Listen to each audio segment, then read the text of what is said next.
কাছাৰত অতি ভয়ংকৰ এক ঘটনা সংঘটিত হৈছে।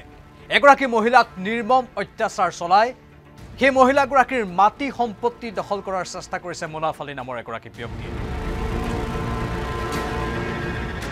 তাৰ পাছতে স্থানীয় দল সংগঠন সৰব হৈ পৰিল। এই ঘটনাক লৈ তীব্ৰ প্ৰতিক্ৰিয়াৰ সৃষ্টি হ'ল হৈছৈ লাগিল। এগৰাকী হিন্দু বিবাহিতা মহিলাক বলপূৰ্বকভাৱে অপহৰণ কৰি নি নিৰ্যাতন চলাইছিল সেই পাখণ্ডটোৱে। ভৰিত শিকলিৰে বান্ধি হাত বান্ধি নিৰ্মম অত্যাচাৰ চলাইছিল আৰু সেই পাখণ্ডটোৱে নিজৰ ঘৰত বহুদিন বন্দী কৰি ৰাখিছিল হিন্দু ধৰ্মীয় মহিলাগৰাকী। মুনাফ আলী নামৰ সেই ব্যক্তিগৰাকীয়ে মহিলাগৰাকীক নিজৰ ঘৰত ৰখাৰ অৱস্থাতেই ৫টাকৈ সন্তানৰ মাতৃ হ'ল সেই দুৰ্ভগীয়া মহিলাগৰাকী। অত্যাচাৰৰ সীমা নোহোৱা হৈ পৰিল আৰু সেই অত্যাচাৰৰ কথা অৱশেষত স্থানীয় দল সংগঠনৰ কাণত পৰিল। তাৰ পাছতে তেওঁলোকে সৰব ভূমিকা গ্ৰহণ কৰি এই সমগ্ৰ ঘটনাক লাভ জেহাদ আখ্যা দিলে। জনজাতীয় মহিলা সচেতন লোক আৰু হিন্দু ধৰ্মীয় সংগঠনৰ উদ্যোগত মহিলাগৰাকীক তাৰ পৰা উদ্ধাৰ কৰা হ'ল, আৰক্ষীক অৱগত কৰা হ'ল। অৱশেষত আৰক্ষীয়ে কৰায়ত্ব কৰিলে মুনাফ আলী নামৰ সেই পাখণ্ডটো। মুনাফ আলীৰ ওপৰত বৰ্তমান আৰক্ষীয়ে জেৰা অব্যাহত ৰাখিছে।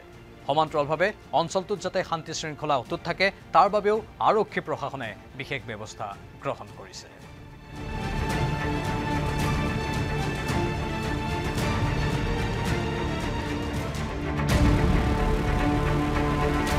কাছাৰত অতি ভয়ংকৰ এক ঘটনা সংঘটিত হৈছে। এগৰাকী মহিলাক নিৰ্মম অত্যাচাৰ চলায় সেই মহিলাগৰাকীৰ মাটি সম্পত্তি দখল কৰাৰ চেষ্টা কৰিছে মুনাফ আলী নামৰ এগৰাকী ব্যক্তিয়ে। তাৰ পাছতে স্থানীয় দল সংগঠন সৰব হৈ পৰিল।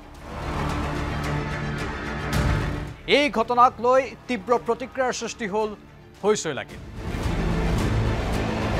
এগৰাকী হিন্দু বিবাহিতা মহিলাক বলপূৰ্বকভাৱে অপহৰণ কৰি নি নিৰ্যাতন চলাইছিল সেই পাখণ্ডটোৱে। ভৰিত শিকলিৰে বান্ধি হাত বান্ধি নিৰ্মম অত্যাচাৰ চলাইছিল আৰু সেই পাখণ্ডটোৱে নিজৰ ঘৰত বহুদিন বন্দী কৰি ৰাখিছিল হিন্দু ধৰ্মীয় মহিলাগৰাকী। মুনাফ আলী নামৰ সেই ব্যক্তিগৰাকীয়ে মহিলাগৰাকীক নিজৰ ঘৰত ৰখাৰ অৱস্থাতেই ৫টাকৈ সন্তানৰ মাতৃ হ'ল সেই দুৰ্ভগীয়া মহিলাগৰাকী। অত্যাচাৰৰ সীমা নোহোৱা হৈ পৰিল আৰু সেই অত্যাচাৰৰ কথা অৱশেষত স্থানীয় দল সংগঠনৰ কাণত পৰিল।